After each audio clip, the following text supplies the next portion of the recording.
All right, we're all synced up, kind of. All right. Okay. Sorry, I had to This stretch. is Brian. Oh.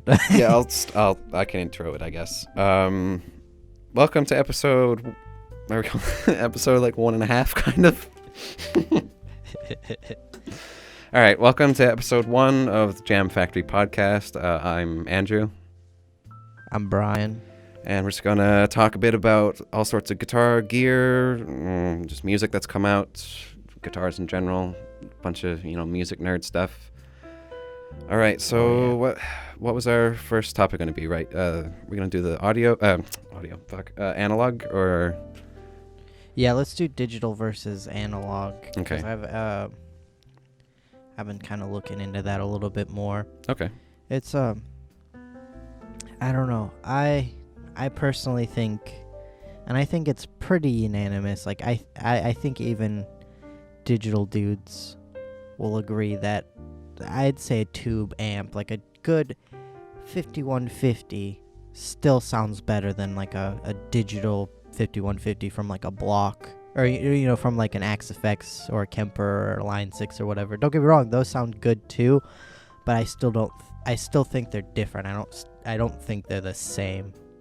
Yeah, and yeah, I said this last time before it got deleted, that it takes a lot of tuning and like fine tuning. I mean, with like turning a bunch of knobs, and you have to have a laptop handy to, to get the sound that you want. Whereas just good old tube, orange or something, you can just click it on, tweak your bass, mid and treble, and maybe a bit of reverb if it has it, but then you're good to go. And then I guess the fine tuning with just regular tube amps just comes in with like whatever pedals you want. You have to, kind of customize it that way, but I feel like that's a lot more fun than just like, turning up some, virtual sliders or whatever. Yeah, I agree. And yeah, see, it's a difficult thing because like I don't think I'd ever really use digital stuff for like, if I'm doing like a big boy recording, like I don't think I would ever use like an Axe FX or a Kemper. You never know. It's really what sounds best, but right. I still think overall I think normally using a couple pedals and a head for a recording sounds, I think, light years, or maybe not light years better, but a lot better than like using all of these blocks and stuff, because it sounds good, but it just doesn't. It just has that digital thing, and unless you're going for that, like if you're like a crazy tech death band or something like that, it's great. But I could never see like the Ramones using an Axe FX. Like Yeah. It just wouldn't sound right. It would sound too clean almost. Whereas, the stuff like Ramones and, I don't know, like even Nirvana and stuff like that to a certain extent sounds like it was just kind of recorded in a basement with just like a couple mics in the corners of the ceiling. Yeah, and that's the great, and I think that's the beautiful thing about.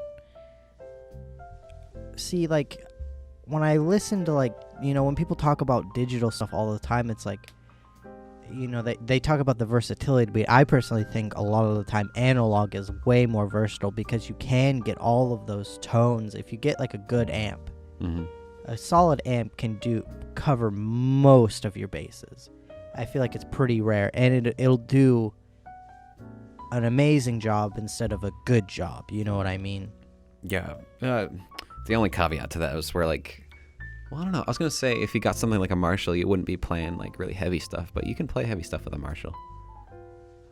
Yeah, because, I mean, also, certain stuff comes down to pedals and what kind of pickups you use, too. Right. But, like, if you dime a Marshall volume and gun the gain to, like, 1 or 2, you can get a pretty chunky tone. Like, that's what I love about Marshall. Oh, yeah, you can give it. I guess maybe instead of Marshall, probably like a Vox. You wouldn't want to play anything super, super heavy on a Vox just because, I don't know, they're not quite as high output as a Marshall can be. Like a Yeah, Marshall, that's or not, sorry, a Vox, what is it, AC30 is the, mhm. you know, the standard classic one. Yeah, I'm not going into Vox. I'm not a huge Vox fan overall. I think Fender takes them out of the park because Vox is very, you know, Well, yeah, that's what I mean. You wouldn't want to crank yeah, that. Even if you did have like a high gain pedal, it would sound kind of weird. yeah, yeah. That's definitely true. But like, if you look at like a Marshall or a Friedman or Orange or something like that, those amps you can do pretty much anything with. Oh yeah, You know, yeah. but I see digital stuff being a lot more of a tool, or a necessary tool whenever you're demoing and playing live, especially when you're a little band, because like That I can yeah, see. because like you know it's such I know how heavy gear is. Like I haven't played a whole lot of shows, but the gear that I've had to lug around and set up, it would just be a fucking nightmare having to do that night after night after night. So I totally get the people who are like, yeah, I'm just gonna flick on my fucking Axe effects and just roll, you know. Yeah, just get a bunch of speakers, pretty much. Yeah, and I mean, you can even go just direct into the direct in the monitors and have it come out the PA. I would personally just see, like, whenever I start when I find a couple more people to get into a proper band with, most likely what I'm gonna get is a Helix. Oh yeah. And then The Line 6, right? yeah, the Line 6 Helix, the LT, Yeah. because I feel like there's no point in getting a $1,300 floor pedal because you're stomping on it every night. Yeah. So yeah, the Helix, get a MIDI switcher for your amp, and then you can switch everything. You can do everything on your you don't have to worry about a pedal and the little stupid cable getting bad, or like stomping on a pedal and it breaking, or just the constant like grime and shit in pedals that gets in there over time that just like destroys your pedals. Yeah. And it's just I feel like don't get me wrong, I would love to use pedals live. It's just the problem with using pedals is, one, the tap dancing, and then getting a good foot switcher, like getting the MIDI switcher and a foot switcher and all this and all of the pedals is going to cost way more, and it's way more of a hassle than just getting a nice just getting a Line 6 or an XFX or a Kemper to do all your switching for you, and just have those effects, and then using your real tube head going through an amp, or going through a cab. Yeah. It's kind of a toss up because pedals and shit, yeah, they stack up, price wise, but they're just so cool. They're so fun to play with as well. Like, I don't know, you don't get that with a Kemper or Axe Effects, which, like, for some people it's like whatever, they don't care, but I don't know. For me, I just want to have that little box. I'm like, this is a little box of sound that can make me happy. Yeah, I'm really into pedals. It's just it's the difficult thing of it's just the difficult like weighing, like what do I need, you can get all this cool sounds, but also at the same time it's like you need to be able to like be compact, and being able to you can rip out 3 or 4 cables and then get off all your shit, instead of having like a bunch of cables and having so many problems. It's just a difficult, I don't know. I don't think there's going to be a right answer. I think it's just whichever a person wants to deal with, because there's a multitude of problems with both. But Right, yeah. Because I assume you've seen that the Andertons video about they're both blindfolded, and they're trying to discern the difference between like real amps and like the Kemper. Yeah, and then Lee couldn't tell, but then at the end, he finds out he got them all wrong. But then he's just like, I don't know. It's just something in me just wants the regular tube head, just even though it sounds pretty much the same, I can't tell the difference. He's just like, yeah, something about it, just aesthetically, and just in his head, he's just like, I I wouldn't want to live my what am I trying to say? Basically, he would just prefer the tube just for personal preference, like aesthetically, and just in his head, he would like it more. Yeah, and I definitely agree to that, and I think that's partly just due to, you and I are pretty young, but at the same time, we're pretty much at the forefront of digital technology actually becoming like a big thing. So I feel like later it's our generation. Our generation is really that weird middle ground of like analog or digital. I feel like over time it's gonna be. I don't think analog's ever gonna go away, but I definitely think it's gonna become a lot more of a niche market, like vinyl and CDs and stuff like that, where it's always gonna be a thing. It's just gonna be a lot more niche. Because I feel like kids are gonna. I feel like the kids coming up playing guitar aren't gonna necessarily get a tube combo head or something like that. They're gonna, or just a solid state combo head to start out. They're just gonna get bias on their phone and like a little portable speaker, and that's how they're gonna get going. Instead of you and I, my first amp was one of those little small Marshall solid state amps. Yeah. Mine was a Fender, the same thing. A little Frontman. I think it was 15. Little 15 Yeah, I watt think one. mine was.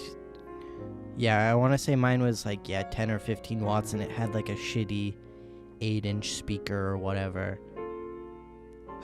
Yeah, exactly. It sounded like ass, and I classic amp though. You could get some real nasty death metal tones out of it, but I think those sound like total ass compared to bias. You know what I mean? You can't even hold a candle to it. So I don't know. I think I think you and I and previous generations will most of us will stick more to analog, but I think the future generations are gonna become more, and especially since with home recording and stuff like that, because I don't even use my cabs when I record demos and stuff. I'm just using my 2-notes, which there's so much more ease, and it just makes everything so much easier than diming an amp and putting a mic, trying to figure out proper mic placement and stuff, but still I wouldn't necessarily use my 2-notes in a studio. It's perfect for demos and it's perfect for playing live, but I'm not gonna I don't think if I was gonna go into a high-end studio, I'm just gonna bring in my cabs or use their cabs, because there's a certain thing and a certain characteristic and personality a room gives that you can't get in a digital environment. Oh yeah, 100%. You don't get like room. Well, not that you probably want room feedback, but if that's something you're after, yeah, you can't get that with digital. Really, it's not authentic, and I don't know. I'm sure there's some black magic way to get it right the way you want it, but like again, that takes some crazy sort of knowledge of what you're doing. And for me personally, I'm much more comfortable just saying, okay, if I set a mic like this in front of a cab, this is the sound I'm gonna get. I don't have to tweak any stupid, sliders and reverb knobs and shit like that. Like I can just, pop the mic in front of the cab, off center or whatever, and I know I'm gonna get a really crisp sound that I want. Yeah, I don't know. That's the beautiful thing with the 2-notes is I never go in the software. I literally just use the presets. I use like the California. I think it's just a rectifier cab, and it sounds badass. And like, and it's just the stock preset, which is pretty cool. But at the same time, it's like, I know if I took the time and properly mic'd up my orange, that it would blow it out of the water. Oh yeah, if you crank that thing and got the mic set up properly, yeah, it would sound incredible. But for demo stuff, digital all the way. Why not? Like it's not supposed to sound good. I mean, granted, demos can sound good. They're not supposed to sound like incredible. Yeah, like Yeah, I think they're perfect thing to get a passable thing out there. You know, if you're a small if you're just if you're like me, just in your bedroom wanting to get content out there and just really start churning it out, that's the perfect way to go, because it's so much easier and so less time consuming, and you don't have to worry about your neighbor knocking on your door saying turn it down. Yeah. True. You know. I don't know But yeah. how bands around here do it, because I was actually just down, there's a weird sort of festival thing going on down on 4th Avenue. And yeah, me and my friend were walking down, and like these two dudes were coming by, and they had like an armful of shit. I didn't know what it was. And then they came up to both of us, and they just handed my friend a CD. And they're just like, here, it's our new record. Just came out. We're giving it away through donation. I'm like, okay. Now that I'm thinking about this, I'm just curious how they recorded it. I obviously I didn't listen to it. I came directly here afterwards, and I don't have a CD player anymore. But yeah, I'm just very curious how they did it. Like, I don't know if they're big enough to have a studio recording. I doubt it, because they're like handing out records basically. Yeah, I don't know. It was very strange. Probably what they did was, depending on their level, most likely what they did was they recorded everything by themselves, and then they had someone else. That's most likely what I would do, being like, that would make sense. having your first EP. That's personally what I would do. Just send the stems over to someone else to get the idea of like have them mix and master it, because I can do an okay mix, but I can't do like an amazing mix or anything like that. But it's a lot less money, and you can still get a really good EP to come across. So that's what I'm assuming they did. I know people who are in bands who've done that in the past, where they just record it themselves and then send it over to someone else. Or they could have just done everything in-house. Yeah, that wouldn't surprise me. I don't know. Like I said, I haven't listened to the thing. I don't even know what type of music it is. He actually jokingly said, "Oh, it's our new sludgecore record," and it's funny because I actually went, "Oh, okay," and he said, "No, I'm kidding." I'm like, "Oh." Yeah. Yeah, I was like, "Oh, this actually might be kind of cool." But yeah, he's like, "Oh, just kidding." It's yeah, like some indie rock or whatever. I don't know. Just going back to like digital versus analog thing. I was just kind of thinking about it. It's like, I don't think Super Unknown would have sounded as huge and as big and as amazing as it was if it wasn't recorded with that microphone, with that cab in that room and that amp. You know what I mean? I don't think you could have gotten that humongous guitar tone from Oh yeah. an Axe-FX or a Kemper or whatever. Yeah, holy shit.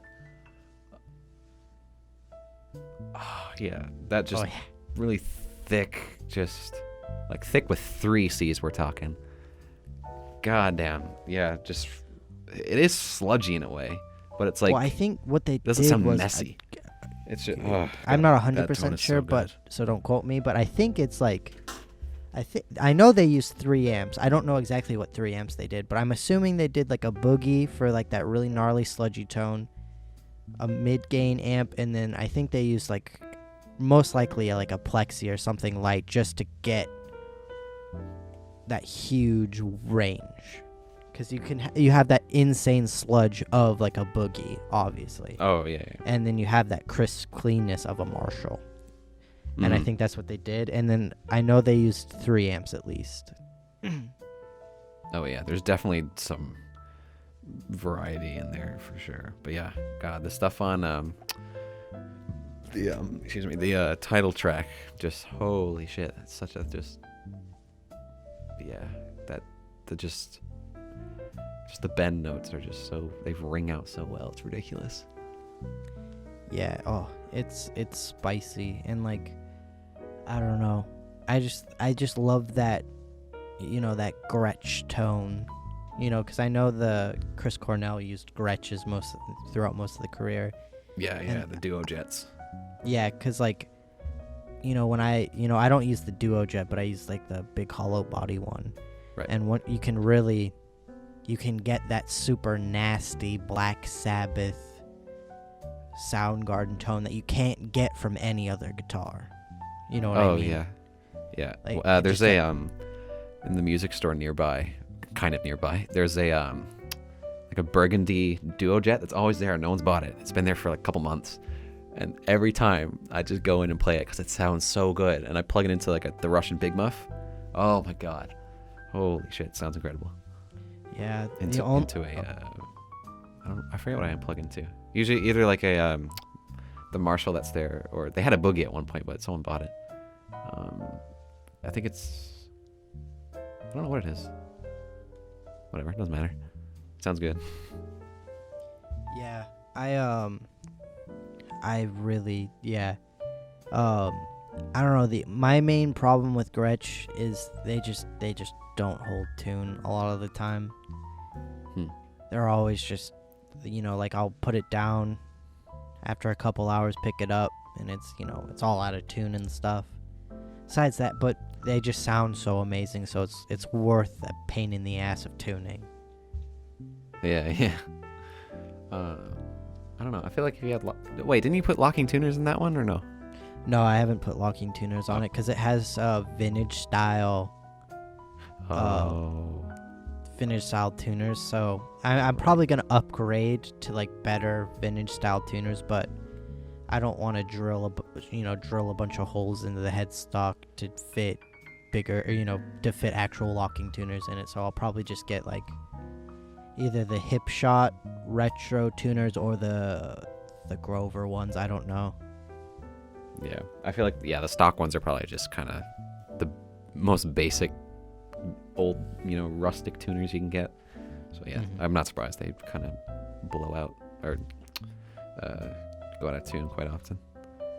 Yeah, but speaking of tuners, yeah, I threw Hip Shots on I have the Fender American Standard Strat, and I also have a Mexican Tele, and I threw Hip Shot locking tuners on it. I hardly ever have to tune them. It's like 2 or 3 days between having to really tune them. It's great. Yeah. Hot damn. Sponsorship. Yeah. God, I wish if Hip Shot would really if Gretsch or if Hip Shot would sponsor me or endorse me, that would be, I'm okay with that. Would not be disappointed. Oh yeah.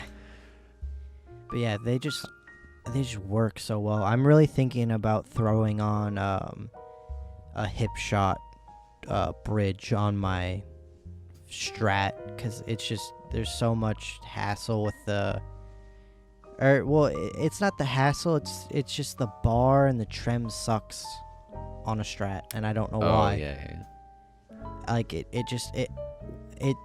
trail on it, I can't go up and down because there's a little bit of little bit of wobble in it, so the trailing gets off when I'm like playing and doing the tremolo. Oh, right. So it just starts to become fucked up if I really try and do like vibrato on my trem, trying to do up and down. If I do down all the time or up all the time, it's fine. Right, yeah. But just going in between that, which I think sounds the best when you go up and down when you rock it, it gets fucked up and it's really annoying. Yeah. I don't know. Yeah. I was looking at, have you heard of, I don't know how to pronounce the name. It's Knaggs? Nags, I guess. Wait, what? They're called Nags, Knaggs. It's a guitar company. I was looking at their, some of their models they make, and they have this one that comes in like, seriously, like 25 different colors. And holy shit, some of them look incredible. Oh my God. Yeah. Of course, they're like $4,000, but they look super cool is the point. Yeah, they sound really good. I saw a few demos of them, and they look really cool. Yeah, there's this guitar company called Balaguer Guitars. They make really, really cool stuff, and they do this semi-custom range where it's all in Korea, but it's made to order. And Okay. I really kind of want to get one of those because I can get like a Jazzmaster body, but throw a humbucker and a single coil in the neck, or a humbucker in the bridge, a single coil in the neck. So it's like a Kurt Cobain guitar, but it's not. It'll be 25.5, which is the preferred scale length, and then also it's a little bit more. I don't know. It's a little bit nicer, and I can throw a reverse headstock on it. So I'm a sucker for reverse headstocks. I don't care what anybody says; they're the coolest. They look cool on certain guitars. Yeah, I don't know, cause like it depends. Like a Charvel with a reverse head. You know how Charvel has the Fender headstock, pretty much. Yeah, it's just pointy. Yeah. Well, yeah. It's they do like the modern Strat headstock, and when that's reversed on a Charvel, it looks really cool. But it doesn't. I don't know, the Hendrix Strat with the reverse headstock's okay looking. It's not. I don't know. It's weird. Maybe it's just because Fender's synonymous with having the regular headstock, and then Charvel, it can go either way with a reverse or a regular. I think reverse on a Charvel or Jackson's the way to go though. Right. Yeah. Oh no, it's it's Jackson I'm thinking of that has the really pointy headstocks, like a claw almost. Yeah, it's like the Explorer headstock, but just pointed. Yeah, pretty much. Yeah. Speaking of Explorers, do you wanna go down the Gibson rabbit hole? Oh jeez, yeah. They're gonna say, speaking of Explorer, how about Internet Explorer? Also known as Cancer, the internet browser. Yeah. Yeah, so I just looked at the 2019 guitars for Gibson. They look alright. I don't like what Gibson is doing with the whole crazy looking paint jobs and stuff like that. It's like they Why? What are they doing? They do like these weird like green bursts and purple to blue bursts and like halfway bursts that like it's unfinished at the bottom. It's weird.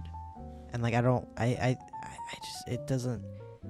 That's the thing with Gibson that annoys me is like, I feel like they complain about being pigeonholed of like, oh, we can only do guitars from the 50s, but it's like, no, that's, if you want to put modern features on a guitar, that's fine, but just put modern features on stuff that like people genuinely like on the high performance guitars. They put that high access neck, which I think most people can agree with. That's way better than having the stupid bulky headstock. But when you throw like a gross paint job on it, it's like, I don't want to buy that guitar. Yeah, true. Oh yeah, I see what you mean. Yeah, the like pink SGs and shit. Yeah, and they just, I don't know, they don't look good. And I'm not a huge, like, that's the other thing, like, why I can't really, like, I like PRS, but I can't do the whole AAA flame top stuff. To me, it just, I mean, some, like, I don't know, it depends on my mood. Sometimes I'm into it, but most of the time I'm just kind of like, this is cool, but it can get a little tacky after a while, in my opinion, you know what I mean?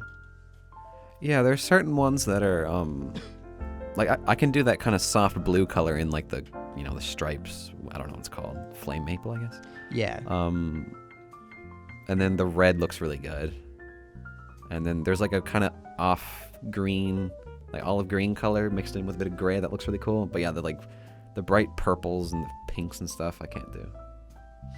Yeah. And, like, the like, neon lime greens and shit, they look terrible to me. So I don't like really bright colored guitars. I like kind of darker. Yeah, well, I don't know. I agree, but also at the same time, I love those stupid 80s Ibanez's and Charvels where they're like bright pink and neon yellow.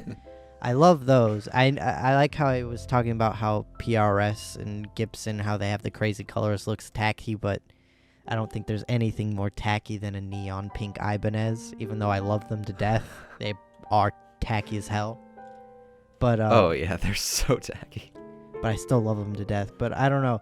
To me, in my opinion, there's nothing that looks better than a gold top Les Paul. Like, compared to any bursts or anything like that, I feel like a gold top Les Paul and a black Beauty are just those are the Gibson, or those are the Les Pauls. If I was gonna pick one, that's what I would get. Oh, Black Beauty, yes. But, oh god, you can keep that gold top. I don't know. I used to not be a fan of gold tops, but my brother got a traditional gold top, and then when I saw it, I fell in love with gold tops. Before that, I was not really into gold tops, but when I saw that, I was just like, beautiful. It's weird. It's something you have to see in person to really, in my opinion, to like really appreciate a gold top. No, I don't know, but like going into guitar shops and going into guitar shops and seeing them, I'm just like, I don't want to play this. This looks wrong. Yeah, I don't know. Maybe it's a feel thing. Once I felt that guitar and I was like, ooh, I love this. I love the feel of this guitar. Then I fell in love with the paint job. I don't know. Oh, maybe. That's the difficult thing is like, I was never really a huge fan of tobacco burst strats, especially with white pick guards, but my favorite guitar is a tobacco burst strat with a white pick guard, so. Yeah. The tricolor sunburst is where it's at, though. God damn, that's such a cool finish. Yeah, I much prefer the 3-tone burst compared to the 2-tone burst, for sure. Right. The 2-tone burst just looks it just doesn't look... it just doesn't look like... It's like when a girl puts on her makeup and she doesn't blend it at all. It doesn't look right.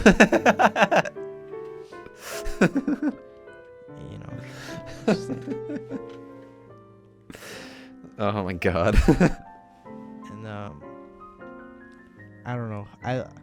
I'm a big old Fender nerd. I love Fenders. Oh yeah, Fender just they got it down. They got it real good. Yeah, cause like you can do. I don't know. I feel like the Fender Strat.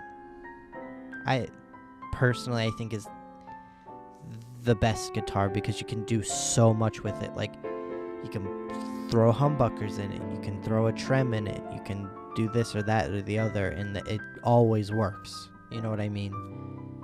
There's a lot of guitars that like, if you threw like, not every guitar you can throw different shit at it and it still makes it cool. You know what I mean? Or like it's either not functionable or it just looks ugly or it just it makes the guitar not sound like the guitar. Like, I love...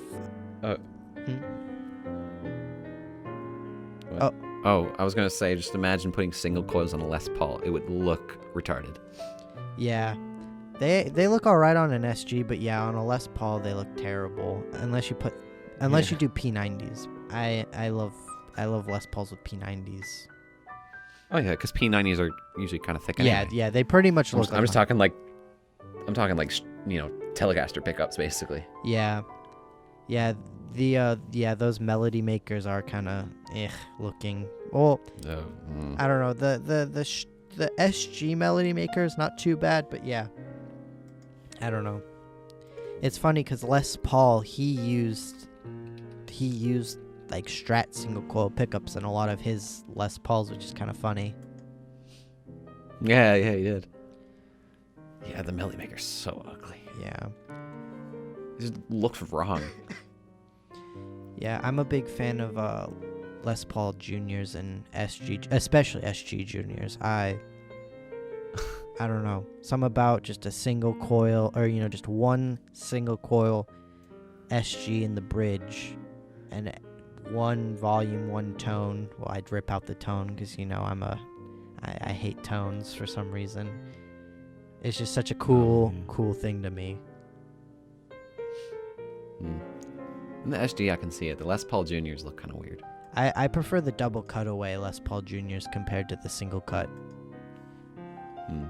I don't know. I think the only letdown on those... Well, I don't know. I don't really like the red ones, like the red finished ones, but I love that like TV... at least for the Les Paul Juniors, that TV Jones yellow. Oh, God, that's the one I don't like. Really? I don't know. Something about it. I don't know. I guess it's like a pug where it's cool looking but ugly at the same time. Like a pug. Like they're adorable, but something's wrong.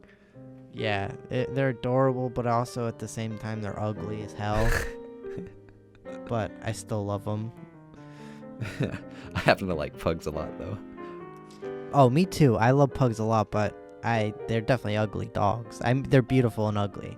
Yeah, they're just, I don't know if they're ugly. They're just like goofy looking. Yeah, that's what it is. They're just goofy looking. Yeah. Yeah, you look at them and it's just like, this doesn't look right, but I don't mind it. Like, I like this, but it just doesn't look like a normal dog. It's the same thing with like those yellow Ibanez or like the pink Ibanezes I was telling you about. I know they're ugly and they don't look right, but for something about them it's just so badass to me. I don't know, it's just like a statement. You know what I mean? Yeah. Those guitars are just a statement. They state, I am an asshole. Yeah. Well, it's like I love them when they're like in like really heavy bands, like Dillinger Escape Plan. Like one of the old guitar players, he used a yellow Ibanez 550. Oh, and yellow? God. Yeah, and it was just like, it just made him look so much more cool. Like it was just so much more badass to me, because it's like you're using like a you know, trying to a pussy slaying guitar, and you're playing really brutal fucking metal on it. Oh God. Well, that's kind of like Eddie Van Halen. He would use those ridiculously weird colored guitars, and they look so right with him, like the yellow Bumblebee Frankenstein guitar that he had on the second record, and of course his like, you know, black, white, and yellow, no, black, white, and red Frankenstein. You know, that's iconic with him. But it looks weird and like kind of wrong, but yeah, it just suits that vibe so well. It looks really cool. Yeah, Eddie Van Halen, he's such a crazy innovator of guitar. Like, you know, I'm not like a huge Van Halen fan. Like, they're all right. He's an amazing guitar player. I'm not gonna deny that. But man, the 5150. I mean, he is like Charvel. Any Super Strat would not be there without him, because he really popularized the Super Strat. Oh yeah. You know, like when I think Super Strat, I think Eddie Van Halen 9 times out of 10. Oh yeah, the just ridiculous high gain output. Like, Jesus Christ. Yeah, just one humbucker, a Floyd Rose, and a 5150. Everything dimed. Doesn't matter what it is, it's just all dimed. Oh yeah, and then. Yeah, I don't know how it, like, I mean, he doesn't have the most amazing tone, but it's not terrible. He doesn't, you know, he's not like Randy Rhoads, where it sounds like a beehive in a can. Randy Rhoads, Jesus. I love Randy Rhoads. Amazing guitar player. Terrible guitar tone. Awful guitar tone. I don't know why didn't he get it? I don't know why his tech wasn't like, all right, or Ozzy was like, all right, you need a different guitar tone. Keep the guitar playing, it's amazing. Get a different guitar tone. But it was also the 80s, where there was no mids and everything was treble and bass. Yeah, I was just gonna say, yeah, everything was treble bass, but in that like time, just that was the sound. His like soloing sounded awesome, I think. But yeah, when he would play rhythm, I was like, ooh, buddy, you need to kind of, where's the mid? Get the mid back. Maybe some bass a little bit. Bring it back. I don't know where you put him. Like, I'll pay the ransom money. Just let the bass free. Yeah, yeah. And then another 80s trend, I'm glad is not a thing anymore, is having chorus on every single thing ever.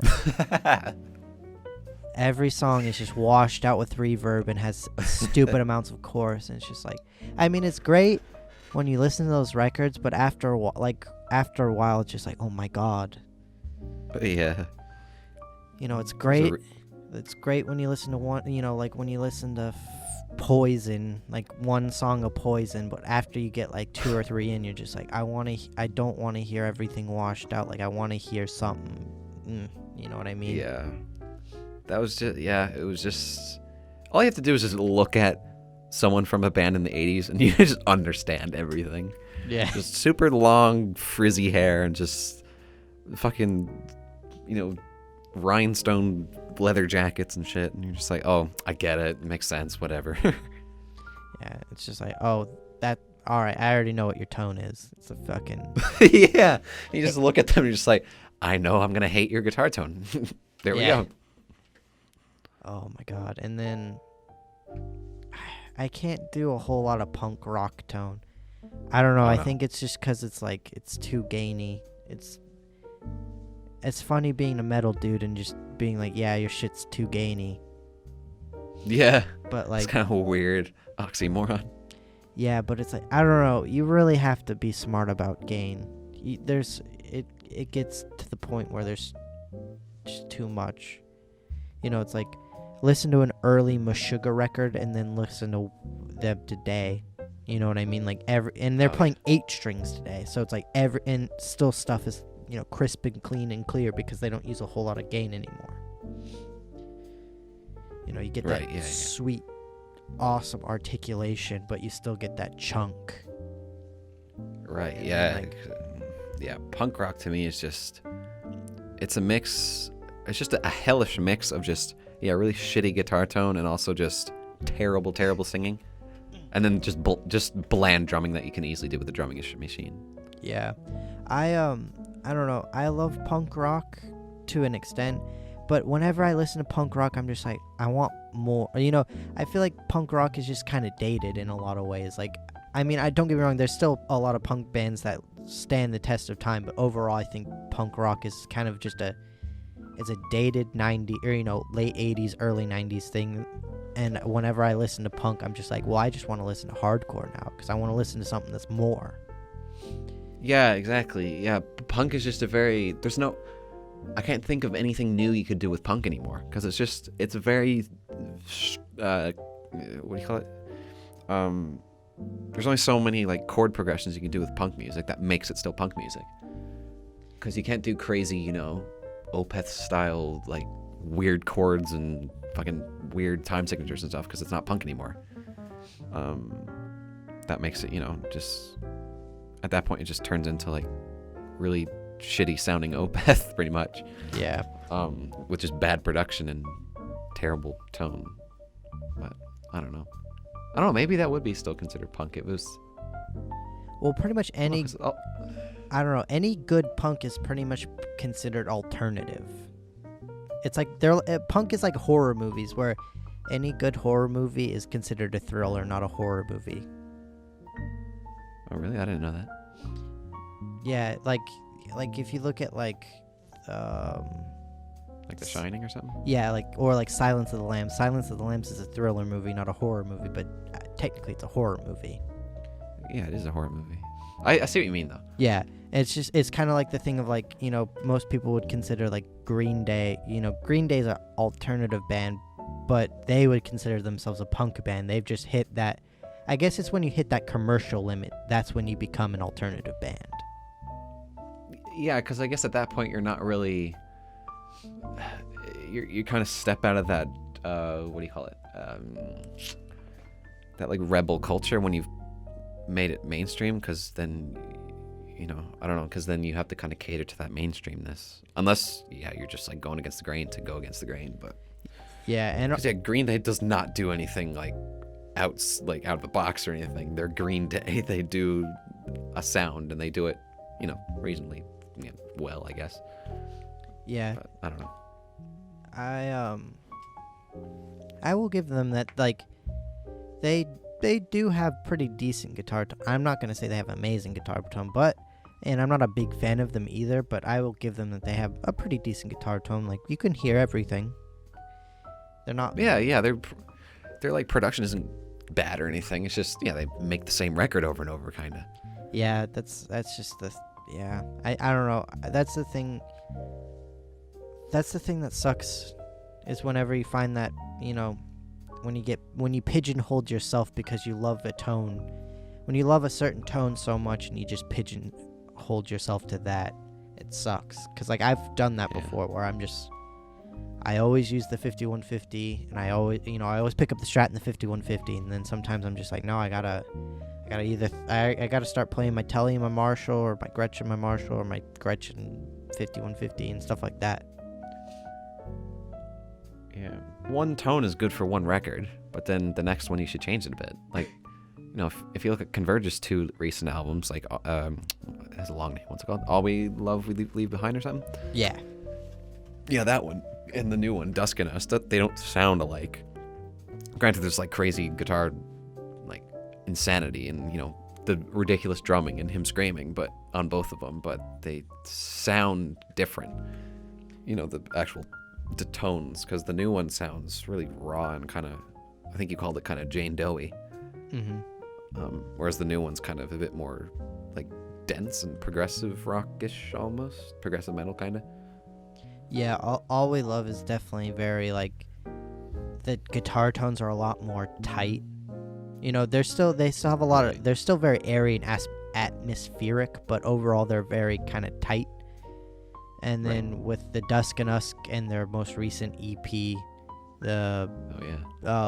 it's very, it still has that tightness, but you can definitely tell they had like 2 or 3 amps on there of like, one has that tightness of All We Love, and then one has that nasty HM2 into like a orange or something like that, just to get that. The Bad Cat probably. Yeah, just get that big old. Well, I'd say the Bad Cat's probably more for that cleaner tone. Yeah, because Bad Cats aren't really that gainy of amps. Like I've played one, and it wasn't super gainy. You can't really.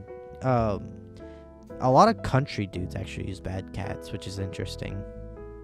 Huh. Weird. Yeah, and then so I think, and then I know he used to use Black Star, like the Black Star Artist combo for a little while, so he might have thrown salt and peppered that into the record a bit too. I don't know if it was just an endorsement thing, or like he was just doing it for an endorsement thing or what, but I know he played some at some time, a couple years back. Yeah, I think just the stuff on Dusk sounds much like more wild and open. Like it's just, you listen to something like what's it called? I Can Tell You About Pain, and just like sounds like bees hitting against the wall, just like not in the the typical beehive type tone, but like it just sounds like something angry just banging against the wall, just chaotic and crazy. Right, yeah. It sounds like you can picture like the sound waves just hitting the walls, just in this really chaotic pattern, or not even a pattern, just completely random. And of course, the drumming is huge and ridiculous, and he sounds like a monster, Jacob Bannon on Dusk. Like, he sounds really like just aggressive. Yeah. Going back to the drums, just I don't even know. That drummer, and then Billy Thymer or whatever, the old drummer to Dillinger Escape Plan. Just right. Two of the most insane drummers ever. I don't get it. And then there's like a smaller band called Cult Leader. Well, they're not super small. They're somewhat big. I know Cult Leader. Yeah, they're that dude. I saw them live, and the drummer is just beating the shit out. He broke like 4 sticks and a cymbal in like 2 songs. Oh my god, that's awesome though. God, and that guitar tone, like it was kind of like when they first started playing, the guitar tone was kind of like but once it gets into it, the guitar, afterwards you're just like, the guitar tone is genius. I mean, it's just cranking it. Like he's going to 10 on like 2 he has like 2, I want to say, JVMs going into these like 2 custom 612 cabs, and holy shit, it sounds ginormous, and it's super cool. Oh yeah. And then the bass player uses like one of those Gibson, God, God, what are they called? It's a Thunderbird. No, not a Thunderbird. It's one of their more like less famous models. Well, they're kind of like a cult classic bass. It's not that I can't weird thing remember. that looks kind of like a casino, is it? No, it's not hollow body at all. It's Okay. solid body. It almost looks kind of like it's kind of like their version of like a Stingray or a jazz bass, but it has like one single humbucker Oh, and it has a V neck on, or like it has the V headstock on it, and it sounds super just punchy and awesome. I need to look this And up then- because I don't know what you're talking about. Yeah, and then the drums just sound. I don't know how you can just beat on the drums for like 30 minutes to an hour without wanting to die afterwards, but He's secretly like very suicidal. it probably just like, I feel like in his mind he's just like, oh fuck, oh god, For an why hour did and I-" a half. He's just like, Yeah. fuck this. Yeah. And then like, It's like- he knows what's coming. He's like, oh no, here we go. He's like, why did I do this to myself? God, why did I do this to myself? Oh god, I'm so excited for tonight. God damn. Fucking, I hope they Yeah. play last. You're seeing Converged, right? I'm seeing Converge with Neurosis and Amon-Ra tonight. Oh man. Yeah, you gotta keep an eye out for what he's using so we can talk about it in the next episode. I will episode after. definitely be paying attention to that fucking guitar tone. Holy shit. Actually they played Seattle last night. And Kurt Ballou posted on his Instagram for his studio. He posted a picture of him with his tubes. They were broken. He's like, I thought we were supposed to be on tour, not fixing stupid broken shit. So I was like, oh fuck, he broke a tube last night. Oh shit. So I'm getting some brand new tubes in my concert, boys. Ooh, spicy. Yeah. God, I'm pumped. Like I said, I I hope they play last. Like, part of me hopes they play last because I'll be like, hell yeah, just beat the shit out of me last hour or however long they play. But then I'm just like, I don't want to wait that long. I'm assuming it's their headlining tour, right? Yeah, it's them and Neurosis are co-headlining, and then Mhm. Amon-Ra are their supporter or whatever.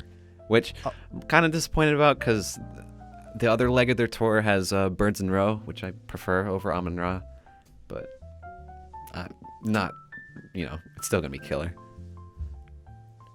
It Yeah. could be just Converge for 3 hours and I wouldn't be disappointed. Yeah. Yeah, I'm honestly thinking about getting those tickets. Oh god, you should, because you're gonna see Birds in Row, which, like I said, I prefer.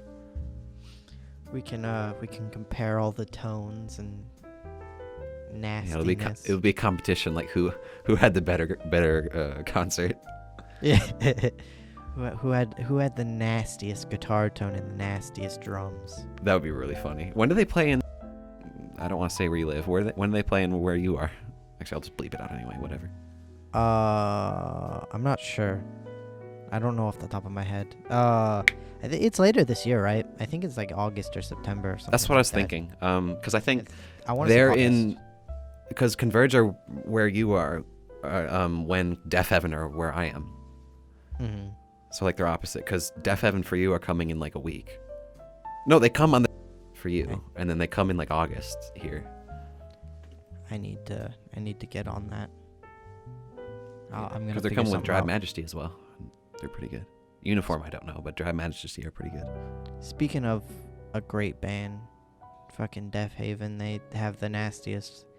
I don't know how they get like so much stupid amounts of reverb, but still have it so crisp and clear sounding. It doesn't really sound super washed out. I don't get it. No, yeah, because you have bands like, I don't know, like Ghost Bath and shit. When they try to do that sound, but yeah, it's washed out and it sounds terrible.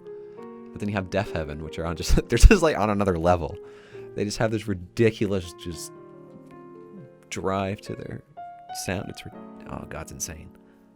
Yeah, they really do a good guitar. Like, I don't know. I think it's because they use shit tons of reverb, and then they also use like a 5150, which is an insanely tight amp. Yeah, true. And then they use pretty low output pickups.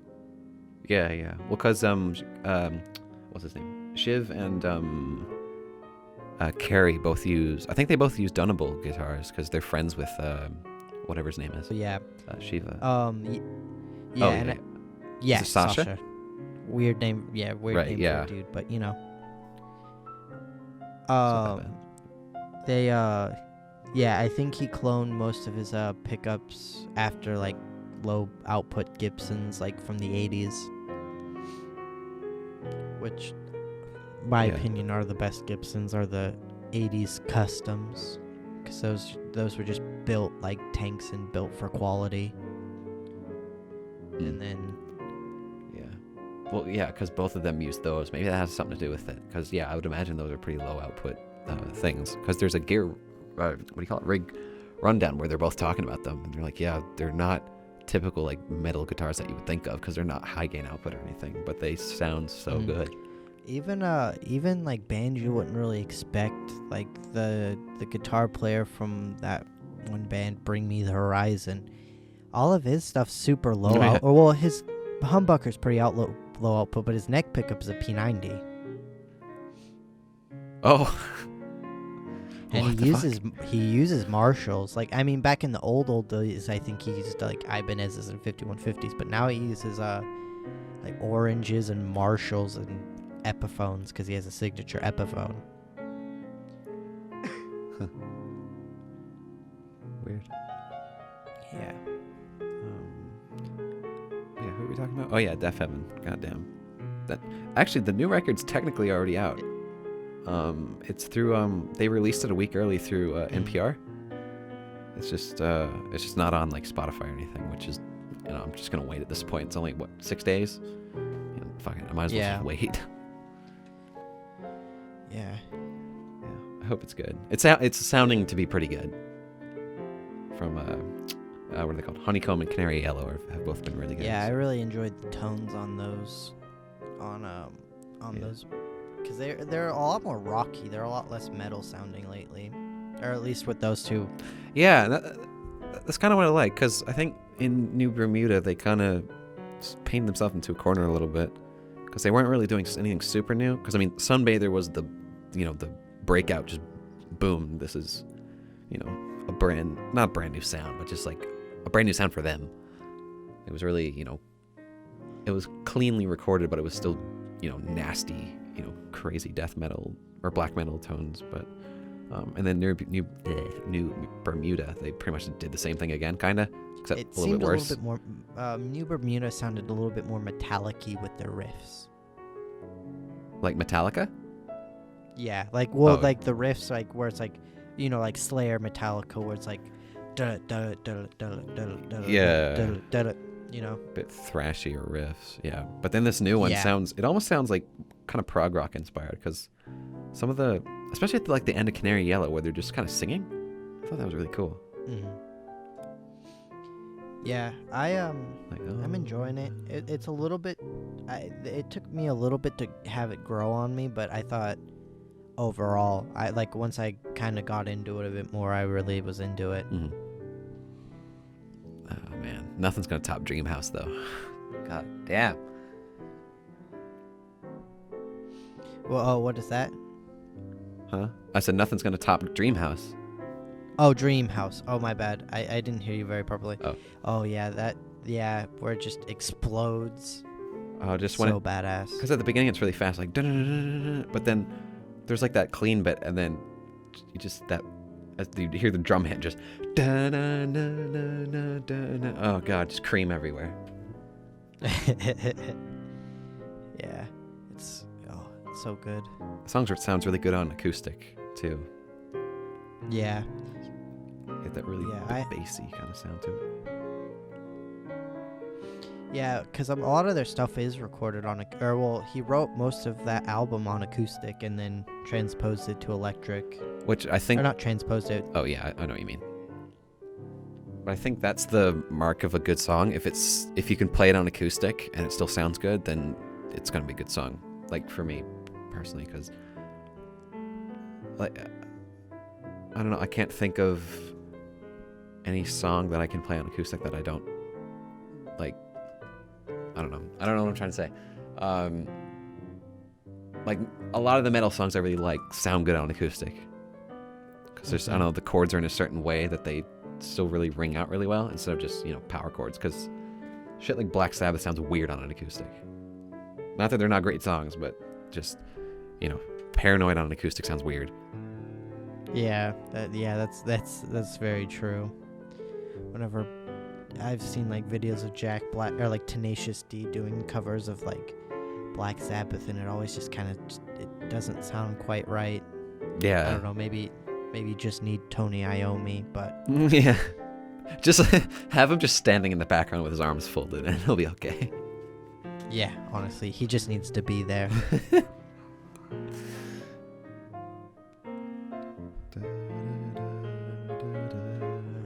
So, it's been about an hour. Do you want to call this an episode? Oh, yeah, that'll probably be for the best. All right. I'm actually wearing the same shirt as last time. Weirdly. Same Oathpath shirt. And actually, someone complimented me on it today, and I was really happy. I was like, hey, my dude.